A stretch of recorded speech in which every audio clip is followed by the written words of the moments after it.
اینجا یه لیست از چیزایی هست که به معنی انجام دادن کار نیست.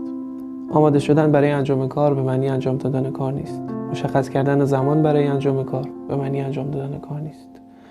نوشتن چک لیست برای انجام دادن کارها به معنی انجام دادن کار نیست. گفتن به مردم که دارم یه کاری میکنم به معنی انجام دادن کار نیست. پیام دادن به دوستات که این کار بکنم یا نه به معنی انجام دادن کار نیست. زدن توییت انگیزشی که دارم این کار میکنم هم به معنی انجام دادن کار نیست. تنفر از خودت به خاطر انجام ندادن کارها هم به معنی انجام دادن کار نیست. تنفر از کسایی که دارن کارها رو انجام میدن به معنی انجام دادن کار نیست. تنفر از موانعی که تو راه برای انجام دادن کار هست هم به معنی انجام دادن کار نیست. رویا پردازی در مورد دستاوردهای بعد انجام کار به معنی انجام دادن کار نیست. خوندن کتاب راجع به نحوه انجام دادن کار به معنی انجام دادن کار نیست. خوندن زندگی نامه کسایی که این کار انجام دادن به معنی انجام دادن کار نیست. تنها کاری که انجام دادن کار حساب میشه اینه که انجامش بدی و من عاشق این دیدگاه